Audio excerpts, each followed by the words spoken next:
تو خیر میرے کریم آقا علیہ السلام مدینے کی سرزمین ہے، رات کو بارش ہوئی، موسم بڑا سہانا ٹھنڈا موسم، میرے کریم آقا نے صبح کی نماز پڑھائی، صبح کی نماز پڑھانے کے بعد میرے کریم آقا علیہ السلام مدینے کے بازاروں کی طرف نکلے۔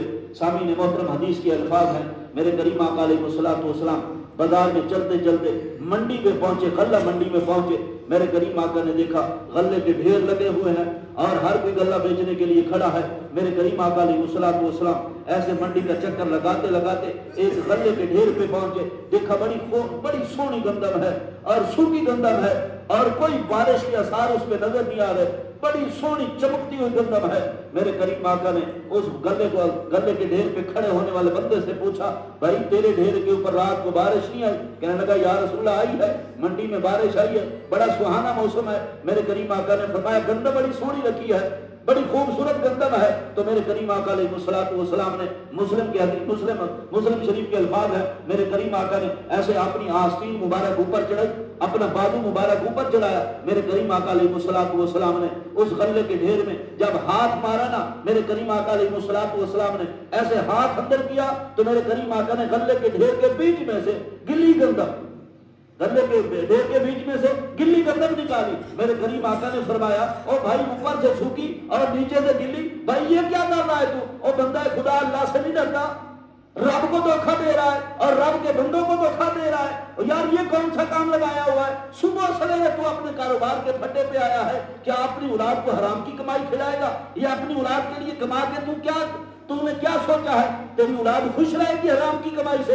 میرے کریم آقا علیہ السلام نے مسلم کے الفاظ ہیں، میرے کریم آقا علیہ السلام نے فرمایا من غشنا فلیس منا، لوگوں سن لو، جو بندے خدا جو کسی بندے کو دھوکہ دے گا، جو اللہ کی مخلوق کو دھوکہ دے گا، جو کسی مومن کو مسلمان کو دھوکہ دے گا، میرے کریم آقا نے فرمایا فلیس منا، اس دھوکہ دینے والے بندے کا محمد کے ساتھ کوئی تعلق نہیں، فلیس منا، وہ بندہ ہم میں سے نہیں۔ یعنی نبی پاک صلی اللہ علیہ وسلم نے مسلمانیت سے اس کو فارغ کر دیا، وہ بندہ ہم میں سے نہیں ہو سکتا۔ کیا مطلب؟ وہ بندہ مومن نہیں ہو سکتا، وہ بندہ مسلمان نہیں ہو سکتا جو اپنے بھائی کو دھوکہ دے۔ تو سامعین محترم، دھوکہ دینے سے پہلے 1000 مرتبہ سوچا کرو، کروڑ مرتبہ سوچا کرو، یار میں کلمہ پڑھنے والے کو دھوکہ دے رہا ہوں، میں نے کلمہ کس کا پڑھا ہے؟ نبی پاک کا کلمہ پڑھا ہے، جس کا میں نے کلمہ پڑھا ہے اسی نبی نے منع فرمایا ہے من غشنا فلیس منا، اپنے مومن بھائی کو دھوکہ نہیں دینا۔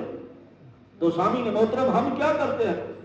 ہمارا سارا کام بازاروں کا دکانوں کا یہی کام ہے، جس جگہ پہ چلے جا یہ کام بڑا عروج پہ ہے۔ تو سامعین محترم آگے سے جواب کیا ملتا ہے؟ بھائی اگر جھوٹ نہ بولے تو کاروبار نہیں چلتا۔ اس کا مطلب ہے جھوٹ نہ بولے تو کاروبار نہیں چلتا۔ رب کا قرآن کہتا ہے سچ بولو برکت آئے گی، ہم نے قرآن کی بات کو جھٹلا دیا یار، یہ کتنا بڑا غلط جملہ ہے۔ بھائی کاروبار میں جھوٹ نہ بولے تو کاروبار نہیں چلتا، رب کا قرآن کہتا ہے سچ بولو برکت پڑے گی۔ اب رب کی مانے یا دنیا کی مانے؟ تو سامعین محترم، نہ ایسے جملے اپنی زبان سے نہ نکالا کرو، ایسے الفاظ اپنی زبان سے نہ نکالا کرو۔ سامعین محترم، قرآن پورا کا پورا برکت ہے، قرآن پہ عمل کرنا ہمارا کام ہے، اور ہماری چیزوں میں، ہمارے کاروبار میں، ہماری اولاد میں، ہمارے گھر میں، ہماری فصلوں میں برکت ڈالنا اس آسمان والے کا کام ہے۔ ہم عمل کر کے تو دکھائیں نا سامعین محترم، ہم عمل ہی نہیں کرتے تو ایسے باتوں میں اڑا دیتے ہیں سامعین محترم۔ نہ سامعین محترم، میرے کریم آقا علیہ السلام نے فرمایا فلیس منا، اس بندے کا میرے ساتھ کوئی تعلق نہیں۔